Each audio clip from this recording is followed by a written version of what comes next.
Good morning, beautiful people. Good morning, everywhere. So, we are live and welcome to the Verandah Conversations. If you're new and you wonder what this is about, it's about discussion, it's about interaction, um, talking on various topics. Sometimes I do interviews, sometimes I showcase products, whatever it may be. So, welcome. My name is Antonia Valer, and I'm from Jamaica, and I'm a poet, I'm an author, I'm a self-publisher, and you can get to know more about me on my wall and my pages. My social media link is here, so you can check it out. Today we have a beautiful guest, and I will introduce her soon, but I will definitely share one of my poems and then we get into it. So this is a little break before we get into it. Injustice has no color by Antonia Valer. My truth does not compromise. It does not separate. It's an all 360 degrees. Truth does not negotiate with you in your skin, the God you serve, your family history, the country you represent. I'm gonna speak truth, even if it hurts me, because I'm guilty of the truth I speak. My aim is not to be mediocre, but to be an whole human being, acknowledging my flaws and still being awesome. You say, any race or place that do not hire my kind, then we should not shop. Might I add, any person who disrespects my humanity, then I do not support. You could be black, because it means you're no different. You're a cool. You do not have my back. And do not give me no excuses either why you did not show me no love, no kindness, no respect, respect, because injustice has no color, as it serves to protect the perpetrator, the inflictor, while the wound is left with scars to haunt them like nightmares and causing depression. Wrapped up in individual, collective, and systematic oppression, I say, my truth does not compromise. It does not separate. It's an all 360 degrees. So, I hope you enjoyed that poem. I definitely did. I did all the videoing and whatever on my own. I'm not techno savvy in that area, but there were apps that I use, and I think it was well done. So I have some birthday greetings. I want to big up my brother Damian Williams. Big him up. I hope he has an awesome day. I'm happy for his life, and I pray for his health and well-being. Also want to big up Orit Burke. Orit, you're awesome. You're a great author. You're a great teacher. So big up yourself. And also I want to big up Richard Natu, who is a visual artist. He's very awesome. You can definitely check him out on Facebook. He's on YouTube. That's Richard Natu. And all these individuals, I hope you have an awesome and blessed day. And we are so grateful for your life. Now today, um, it's going to be an awesome interview. I just want to tell everyone that is tuned in, thank you for supporting me from day one. I definitely appreciate it. Love and respect. Big up to all supporters. Big up to every poet. Also want to big up send out a shout out to Wise Words. Wise Words is a great friend of mine, and he's going through a very difficult time now. And you can always check out. I'll definitely post a link about what's going on with Wise Word. How can you help him? He's a wonderful poet, and he's like a father to me. And he has been, from I've been around him, I've learned a lot. And it's just great love and respect to him. And, when someone is down, you can, give them your support and love. Because, most times I go to events. Wise Word is the one who picks me up, carry me there. And, sometimes he's invited to events and I'm not, like, probably on the show or whatever. And you'll be like, yo, Valier, come through, you know what I mean? And it's just a great bond, and it's a great honor to have a elder like that, that I can, observe while he's growing and, see his work. And he wants me to be a part of it. So, know that I know he's down and stuff like that, I will can just give him my love and support and, put the word out, please support him. He's a wonderful poet, he's a wonderful man, and, it's each one teach one, and his support and community is something that I've been preaching on this program, and it's something I think each individual hope to achieve. I know very well, what it's like to, what would I say? I mean, I have my family, but I grew up in a dysfunctional family at the same time, and I know what it's like to not have certain amount of family members or, that community. But we give thanks. So we'll take another break and we drop in our next poem until my guest was on before. I'm not sure what's the difficulty she's having, so I'll check out what's going on. But I hope you enjoy these poems. Give thanks.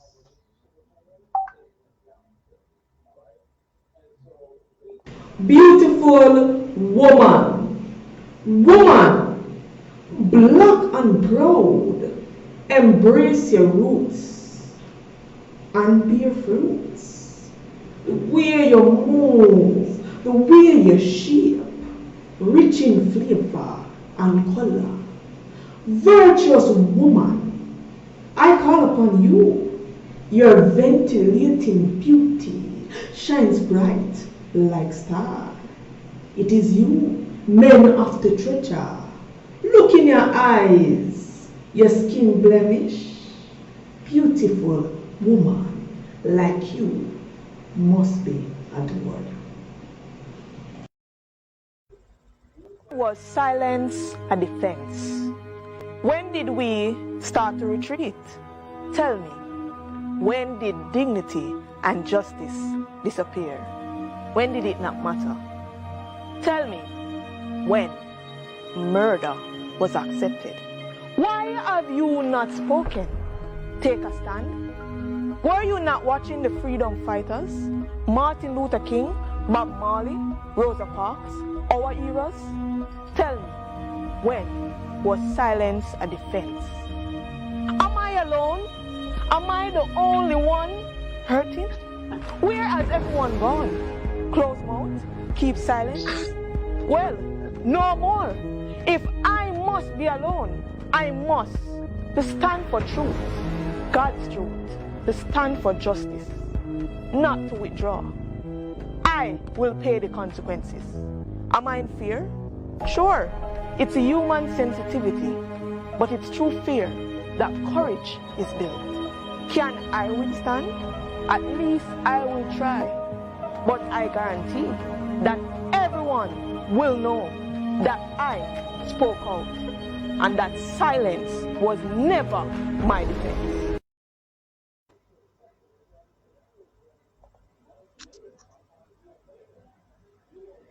Whoa, whoa, whoa. So Cezanne is here. She's here. This is my beautiful guest. It's a great honor, Cezanne, to have you here. I want to know so much about you, and I hope my audience they enjoy this interview, and we will learn a lot about you, and people can follow you and so forth. So, Cezanne, welcome. How are you? Hi, Antonia. Thank you for having me on your show. I'm well, thank you. How are you? Well, I am alive, so I'm giving God thanks for life, and I'm grateful to be here and to be on with you.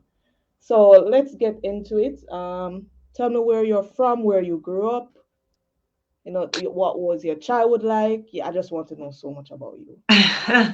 Okay, well, I was born and raised in England. My parents are from Jamaica.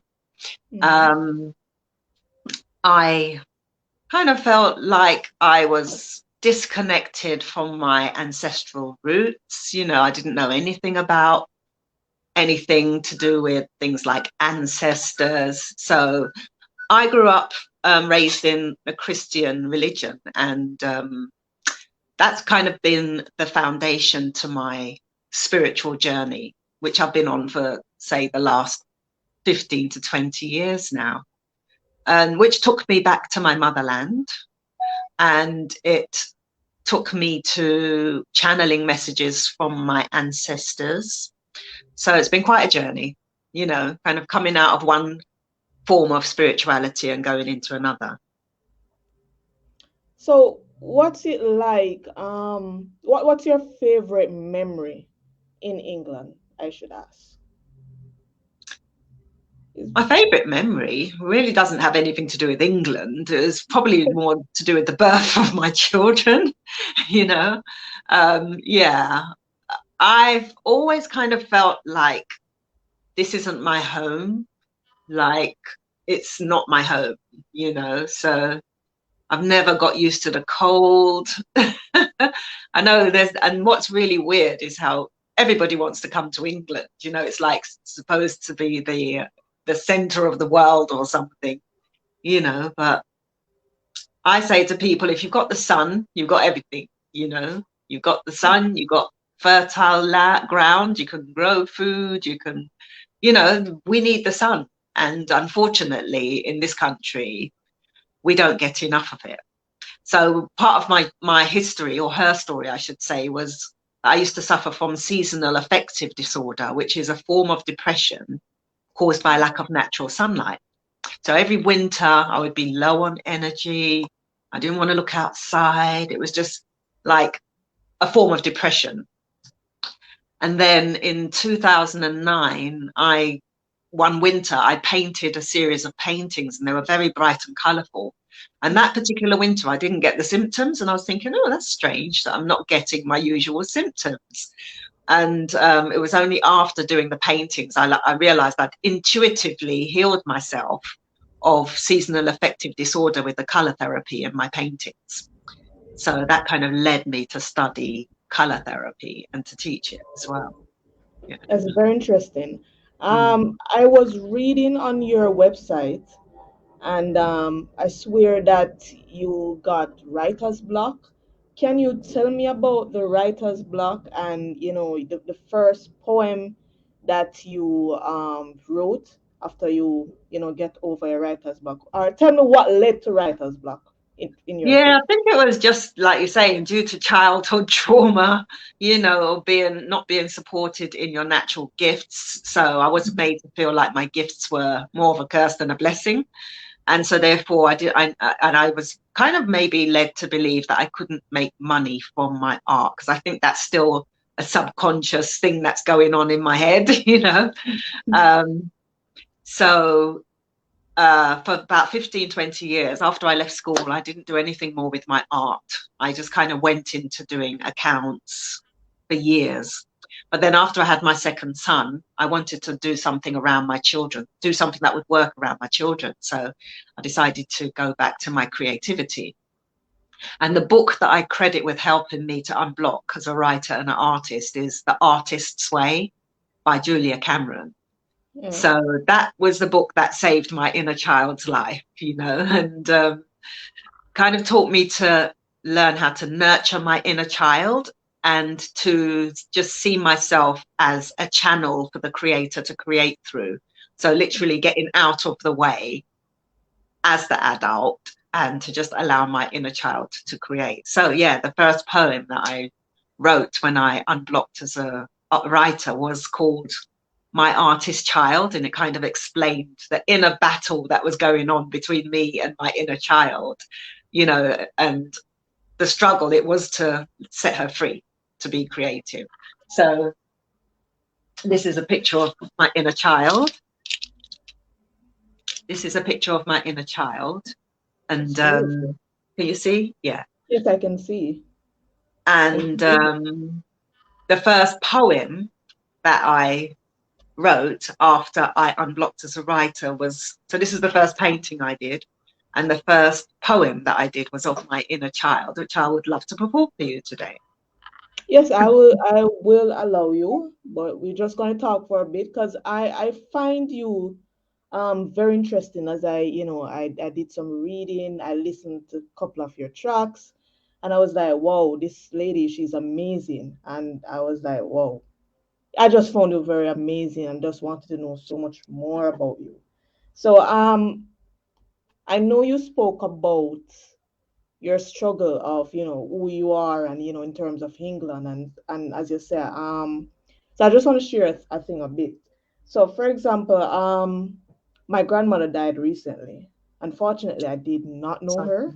She lives in England, and she had lived in England, I should say, and she would have been a part of that Windrush. I don't know if you have ever heard of the Yeah, Windrush. of course.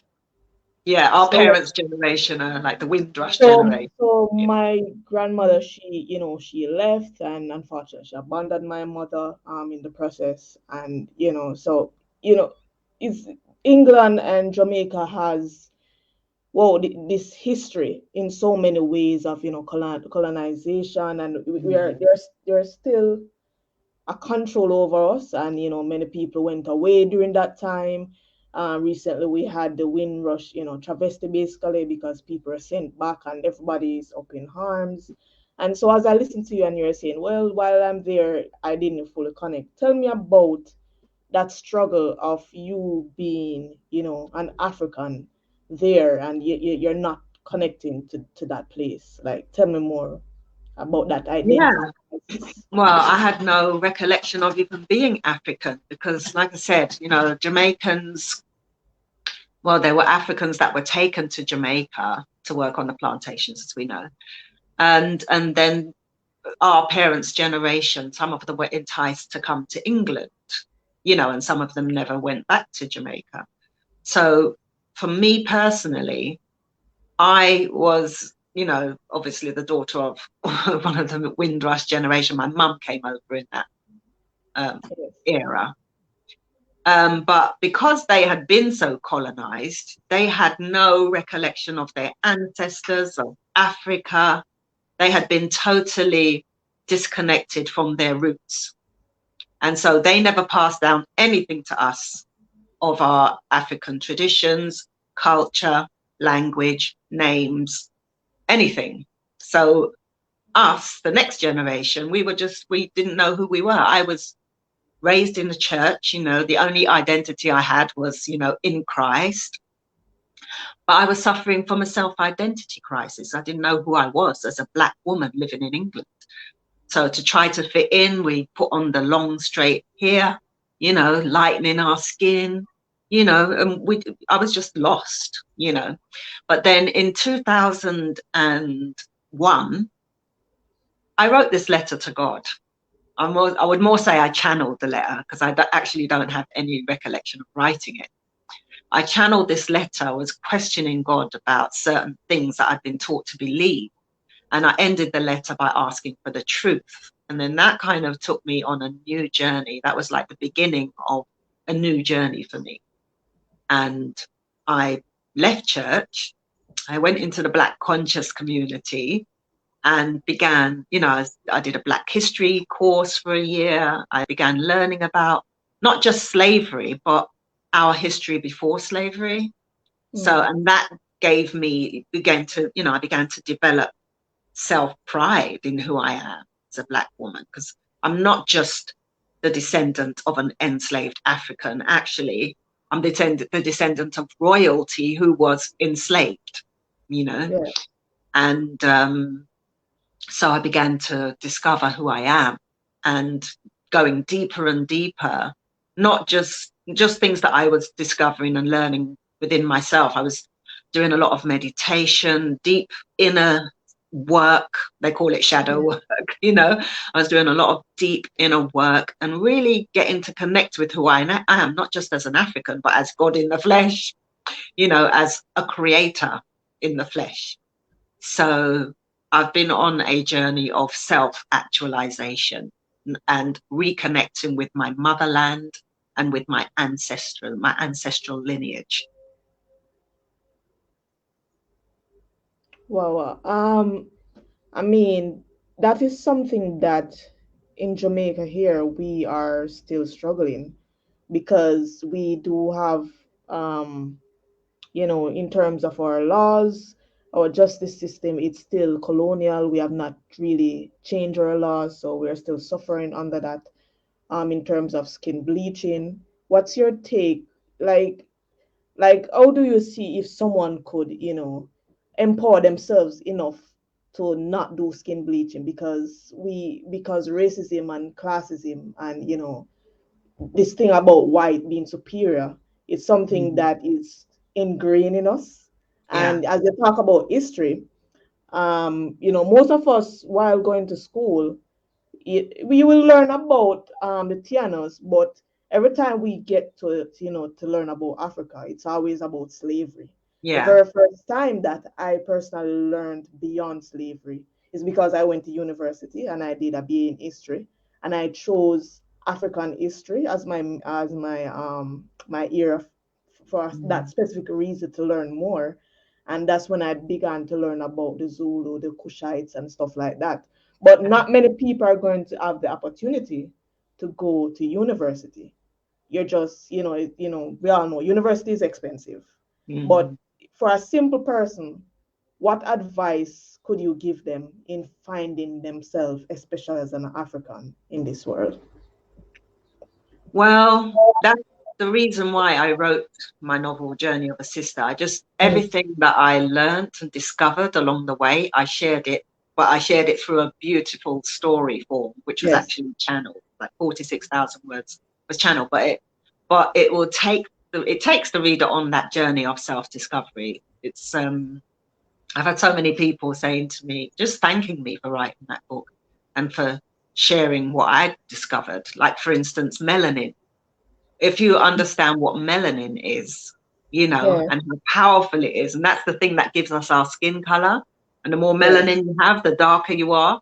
And this Yes. melanin, it's like a superconductor. It's like a chemical that we have in our skin, which is activated by the sun, and it's what gives us our kind of like geniusness. Yes. It's what makes our skin not crack. I say black don't crack, the melanin in our skin. It has so many benefits, which I mentioned in my book what the benefits are.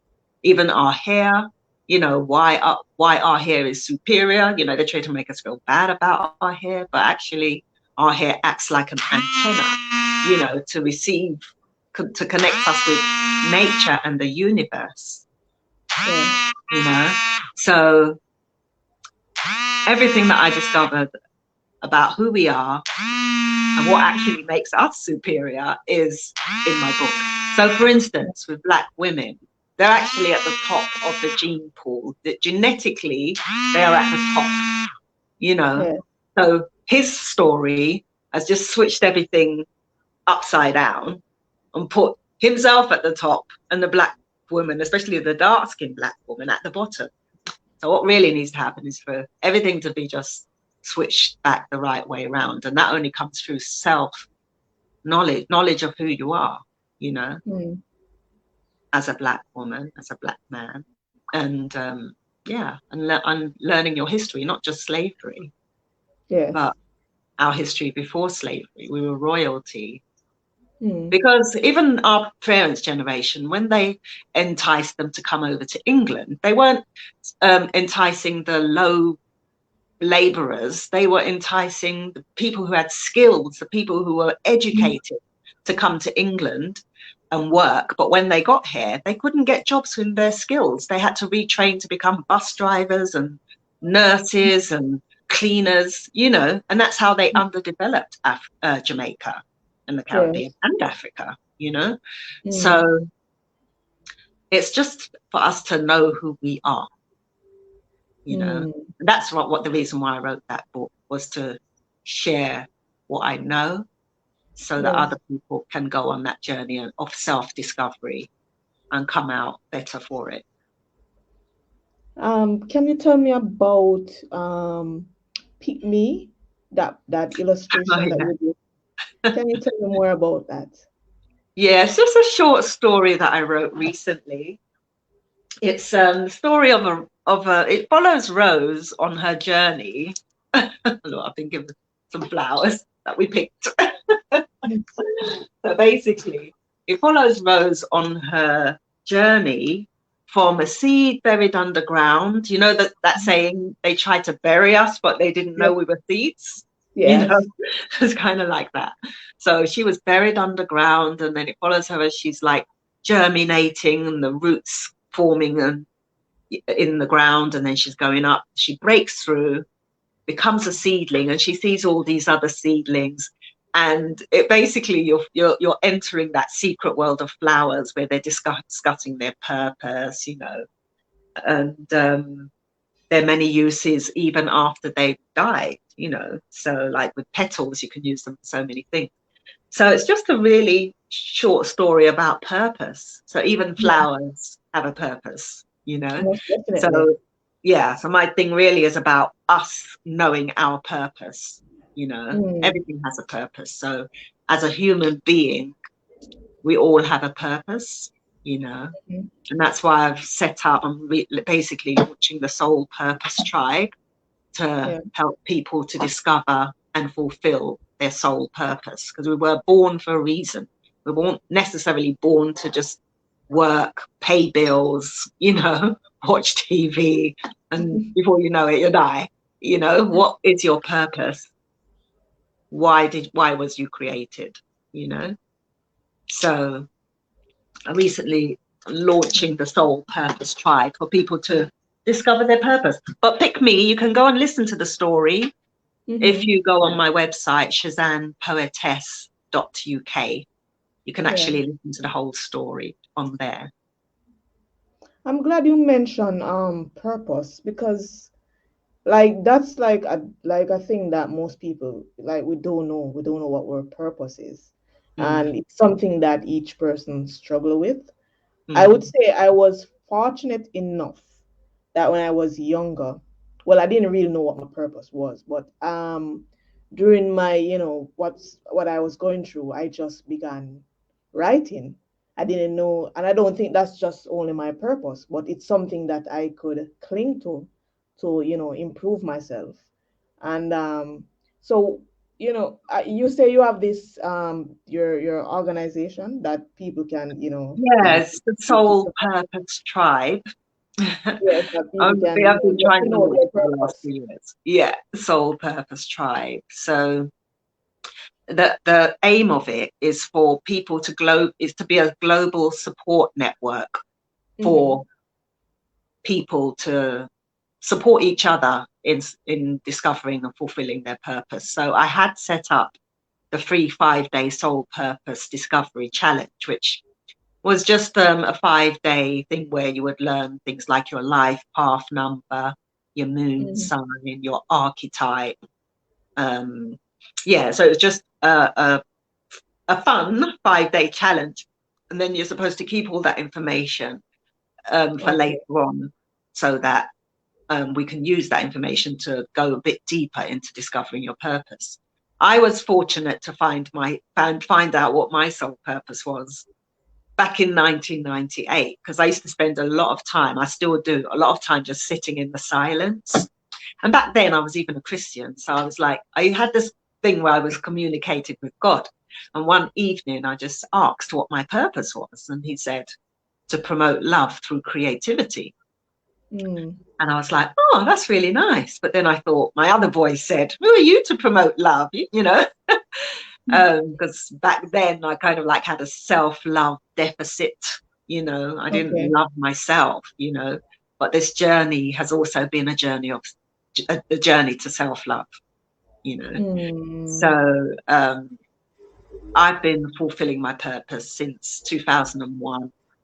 I started with the Love Inspires project, you know, where it was a Valentine's event where we would explore the true meaning of the word love through poetry, music, dance, drama, and comedy.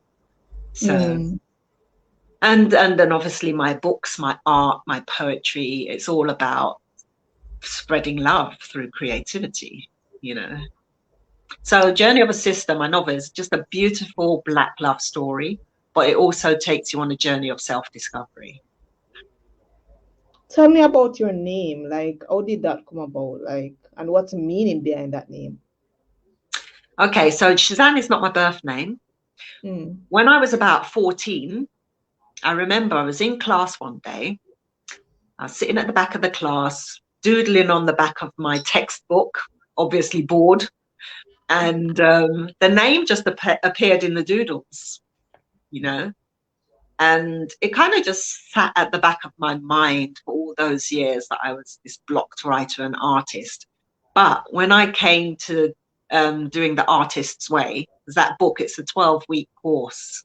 It's not just a book you read. You have to do all the tasks and the exercises day by day and week by week. So one of the things you had to do was to name your inner child. So when I had to name my inner child, that name came back to the forefront of my mind, to name my inner child. And I kind of gave it the meaning, I create as I speak, just to remind myself that I create as I speak. Yes. And so what are your genres? Because we talk about painting, but what genres do you fall under? So you're a poet, what are you?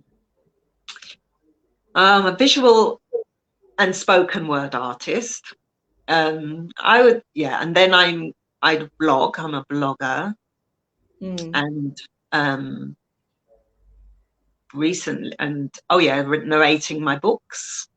So I also do narration, and I also I've just become leader of the Soul Purpose Tribe. So yeah.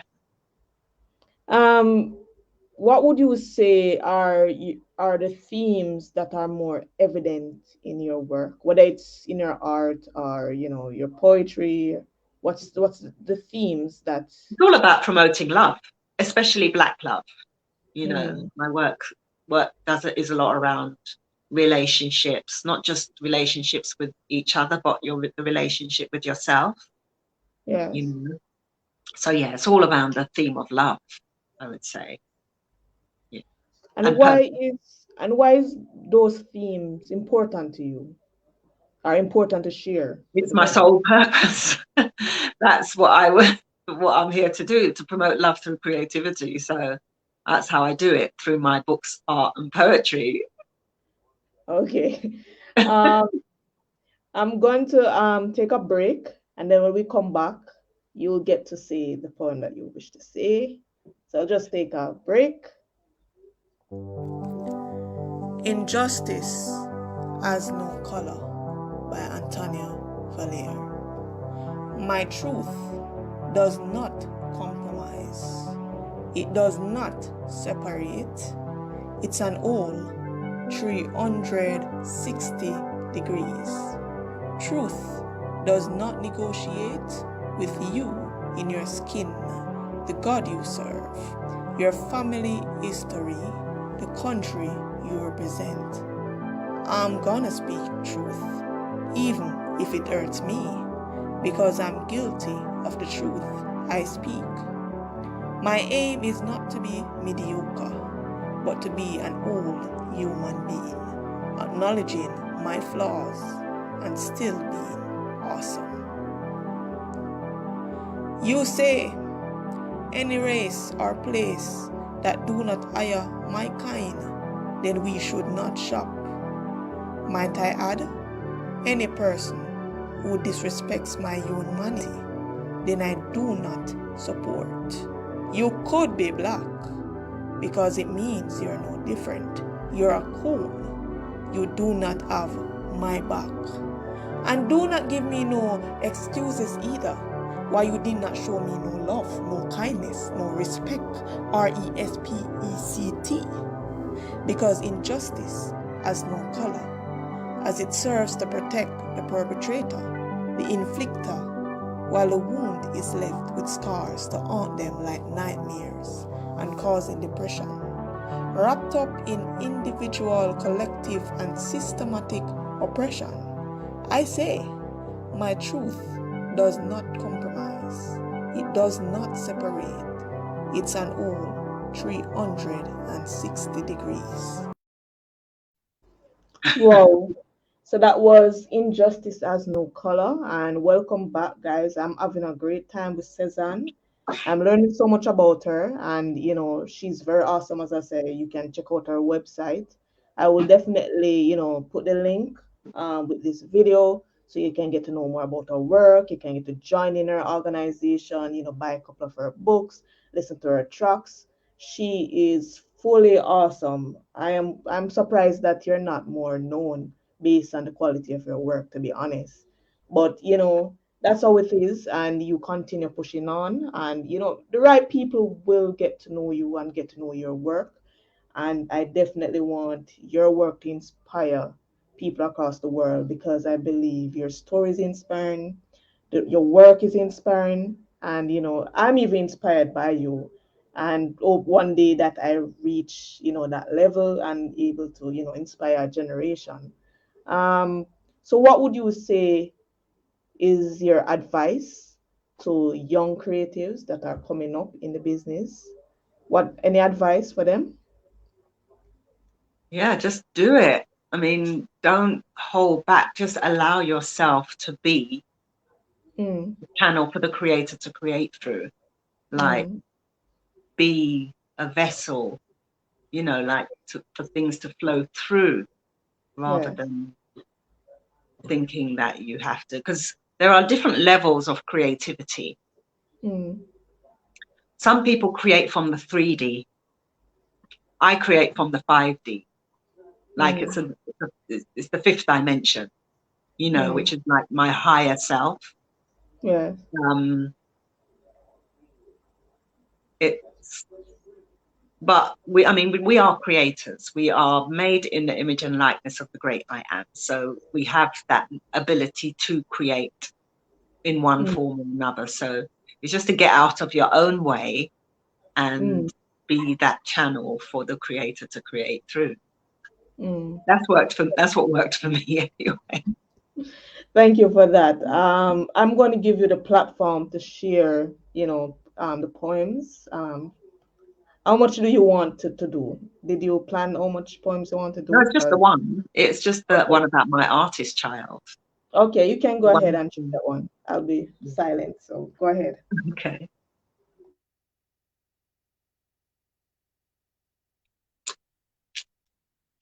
Cezanne, my artist, is a child. I call to her and she answers me with a poem, a dance, and a squiggle dee. She loves to be free, my artist, free to explore her creativity with no limitations or boundaries. So what's stopping her? Me. Yes, me, the adult, constrained in what I can see, stuck in my blocks and adult mentality. You can't do that, I scold as she tries to break free. I want to paint, she says. No, I reply, frightened of what she may tell of me as she paints away freely. I want to write, she cries. No, no, I squeal at the thought of my thoughts on paper she may reveal. I want to dance, she pleads. No, no, no, my senses scream. At your age, start to prance. Please, can I sing? She begs. She wants to paint. She wants to write. She wants to dance. She wants to sing. How can I deny my artist child these things? How can I refuse her the right to be free to express her creativity? So I give her the paints and the time of day. I give her the dance classes she always prays. I allow her to write when her spirit takes, and to sing. Yes, to sing with the voice that God gave. I take her out on our Artiste date and feed her images for her to relate back to her play, play, work day. Now, my child, go and create. So that's the poem that I wrote, inspired by the book The Artist's Way by Julia Cameron. Thank you, Cezanne. I'm definitely enjoying this. So we spoke about Africa, and Africa is a discussion most Black people like to talk about. And tell me, have you ever been to any countries in Africa, or you plan to, or Yes, in 2014, I visited Ghana. So I visited the motherland for the first time, and it had such a big impact on me. I ended up staying for 5 months. And wow. When I came back, because it was different to what I expected, I was actually traumatized because in England, I channel a lot, like the ancestors. So I was thinking that when I get to Africa, wow, it's going to be on another level, I'm going to be channeling the ancestors. And when I got there, it was like, it felt to me like a spiritual void, like it had been stripped of its spirituality. And that's what colonialism has done to the motherland, stripped her, and continues to rape her and strip her, basically. So here in England, they have so much stuff from Africa buried underground, like in the British Museum. I think that's even how I started channeling the ancestors. I visited the British Museum some years ago, and they had one of my ancestors on display, a mummy. And I kind of felt like this, I can't even explain it, but I was like a pulling towards it. And it was not long after that I started channeling messages from the answer, because I was thinking, where's this coming from? How am I channeling from ancient Kemet? So but in Africa, this stronghold of religion, if it's not Christianity, it's Islam, it's a real stronghold, so in the first chapter of my novel, it was told in a story form, like the main two characters are Suzanne and Charles, and he's from Africa, but he had come to England when he was 10, whereas she was born in England, but he'd had a strong foundation in Africa. So when he came to England, he still had that good foundation in him. Whereas she didn't know anything about Africa. So he was saying to her, you need to find your roots, I can help if you want, She was saying, me go to Africa? I don't think so, because she's thinking it's like what I used to see on the TV, mud huts and children with big bellies and flies. I didn't see any children with big bellies and flies when I was in Africa. And I've been to Ghana and to the Gambia. Anyway, so he's telling her that she's a displaced African and she needs to find her way back home, And eventually she does. The last 2 chapters I wrote when I came back from Ghana. So it had such an impact on me that I revised my novel and added 2 new chapters inspired by my 5-month stay in Ghana. So in the last 2 chapters of the book, she does make her Sankofa back to the motherland. Yeah. Thank you for sharing that. I definitely appreciate that. I will take another break. This time I will share your poem, Who Am I? So our audience can get to hear it.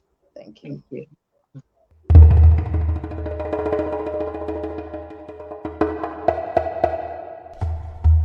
Who am I? I am a remnant of my ancestors, torn from my motherland, by the rape of slaves, traders. Who am I? I am a watered down version of an African queen. My blood is diluted, so mixed that it's now in between. My skin is no longer its original colour, rich, dark like black gold, the colour of tar. Yet still, I have royal blood flowing through my veins. For my ancestors were kings, queens, rulers, inventors, scientists, leaders. I am the descendant of a Kemetic dynasty, and I radiate my inner divinity. Who am I? I am from a rare tribe of black people. We're called warriors, for we do not give up the fight for our freedom, stolen by Westerners. We seek to reclaim our culture, heritage and identity, our mental strength and unity, for without these we can never be free. We use the positive parts of our history to break free from the chains of mental slavery, so we're not only physically but mentally free. We think and act for ourselves, avoiding the need to be indoctrinated by religion or negative media promoting self-hatred. We have a sense of spirituality and are not motivated by lust, worldly greed or money. We take responsibility for our children seriously, and we make a positive contribution to our community. So now the question is, who are you? Are you from the same tribe as me?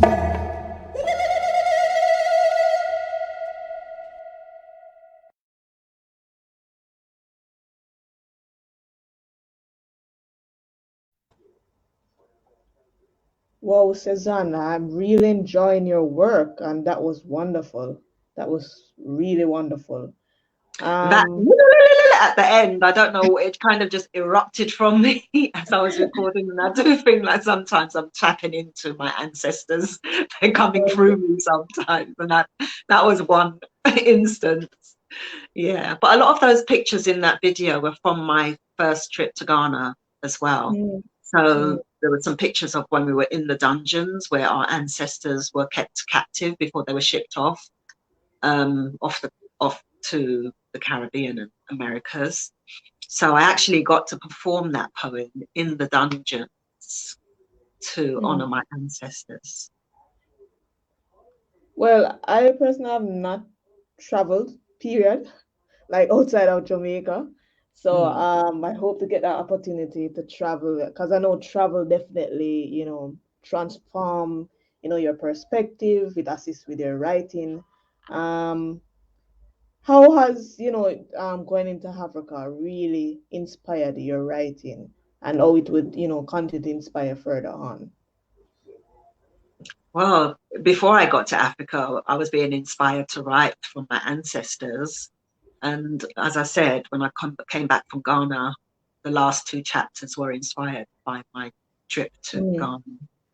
That was in 2014, I went to Ghana. Then in 2018, I went to Gambia.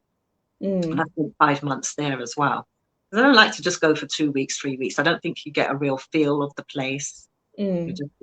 So my thing really is about bringing our people, telling our people, on encouraging us to return back to the motherland, return back home.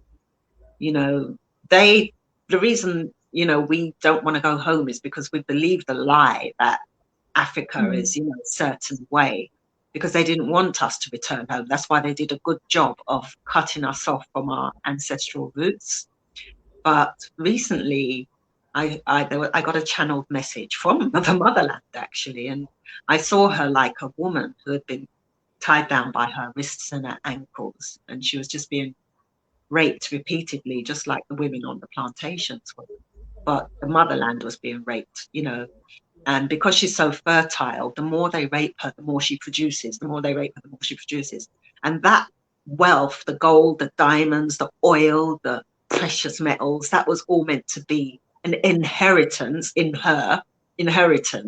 for her children, Africans and their descendants. But it's been diverted to other people. And it's like they don't want us to have any of her inheritance. You know, they just want to keep it all for themselves. They want to keep Africans poor and just keep raping off the motherland. And so she was saying that we have to return home. We have to return to and free her, because until she's free, we won't be free.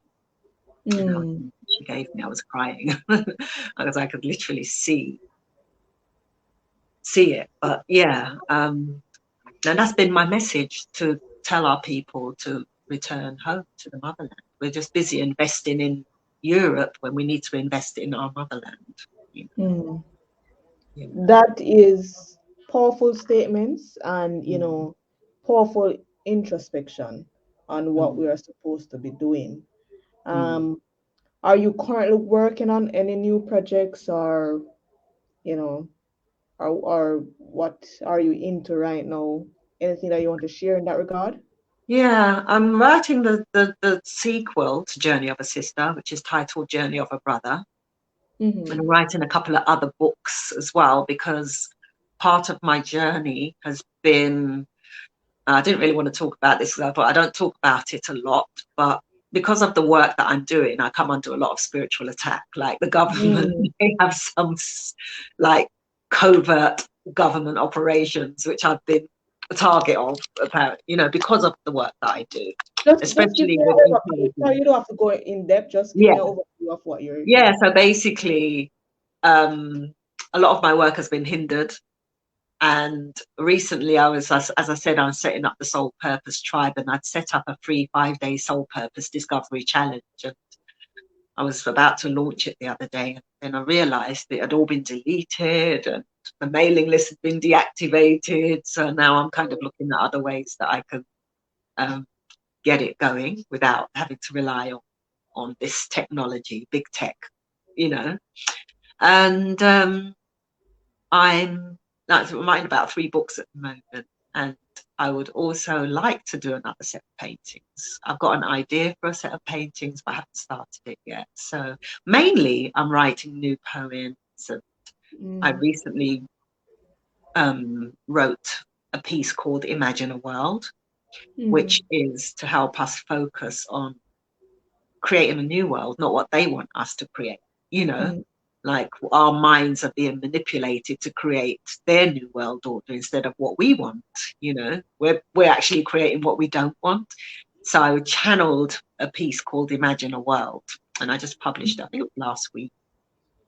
So it's on the Soul Purpose Tribe YouTube channel. And it's a beautiful piece.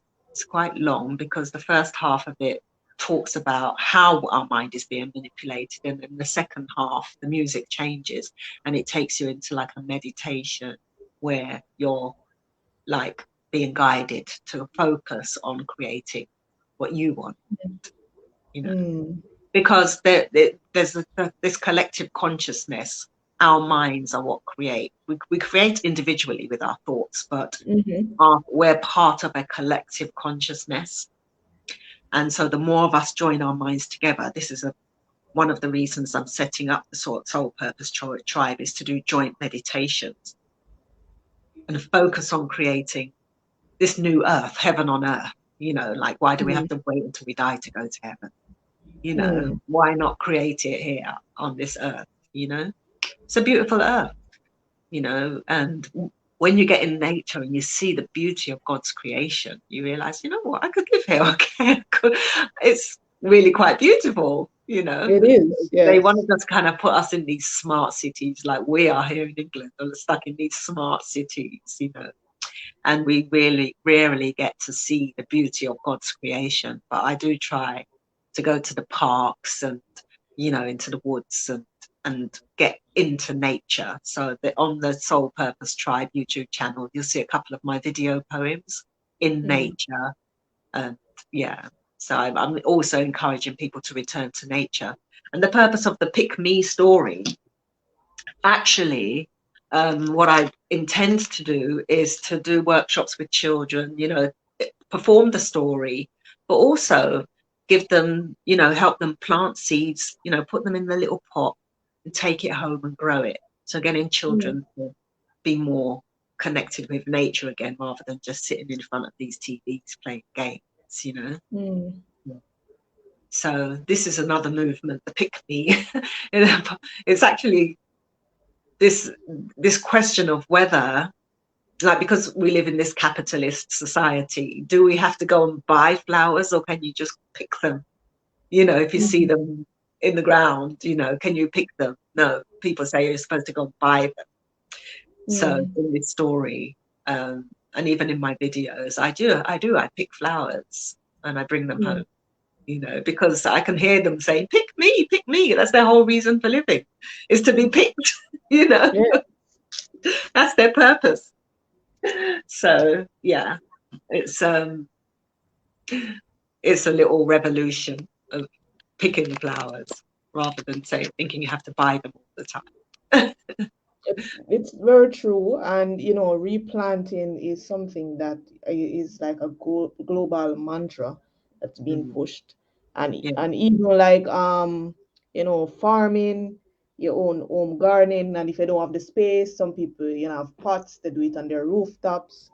So I think that's a very good area, and I like your ideas. I find your mission to be metaphorical, in the sense you have that, you know, pick me, but you're really talking about, you know, flowers. You're talking about germinating. You're talking about life. I mean, there's so many concepts within the one concept. I like that. As I said, you're super awesome. I'm going to take one more break, and then you're going to tell us your social media links, where people can find you and stuff like that. So I'm going to share my poem, Majestic.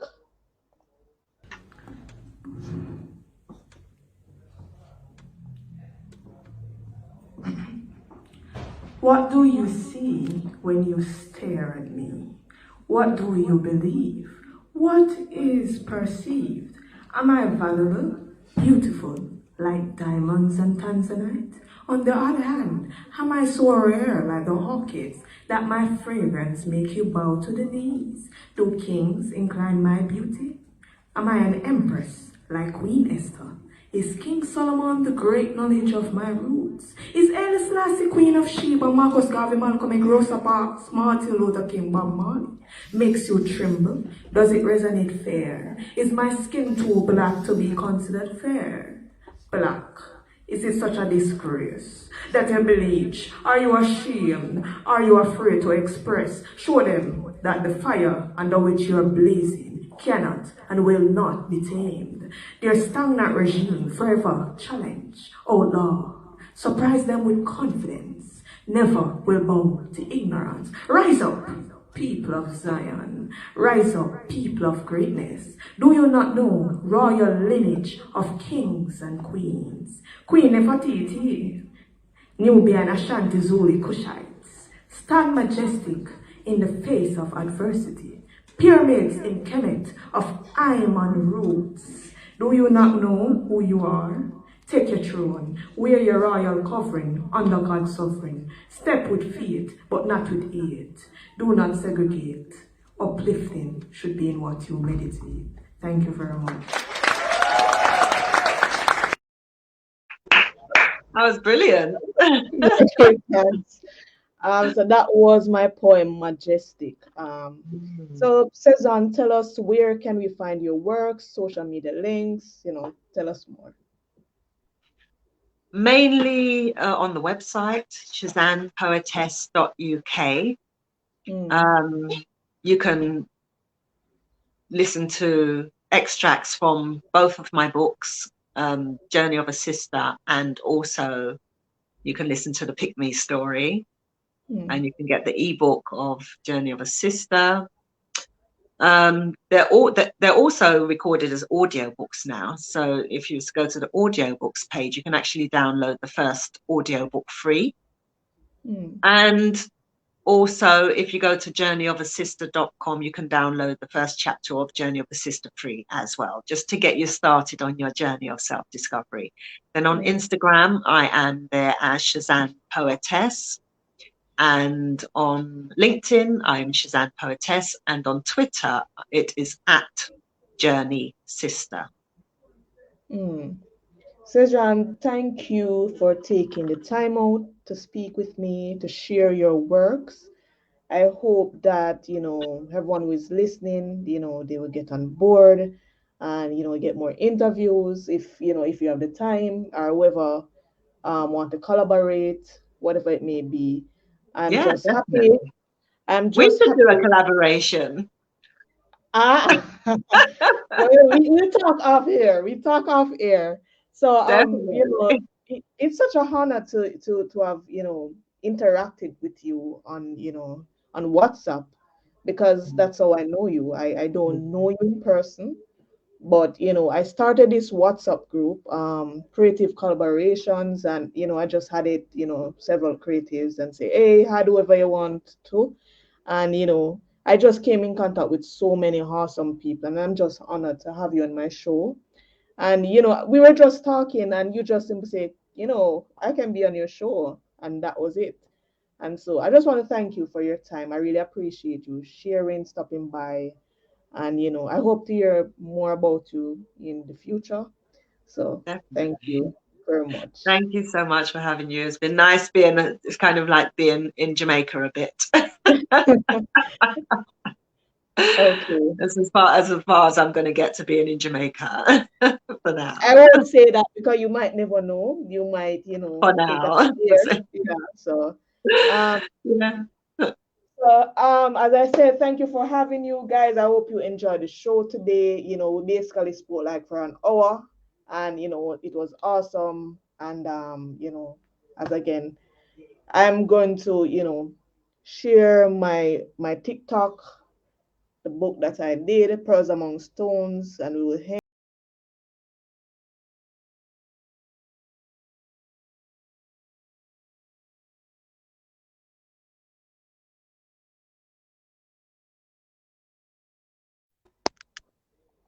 So that was it.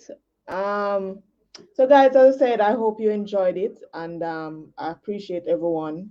We will end here, and we see you next week, Tuesday, God's willing, at 11 a.m. As I said, it was awesome. So just have a safe day, guys.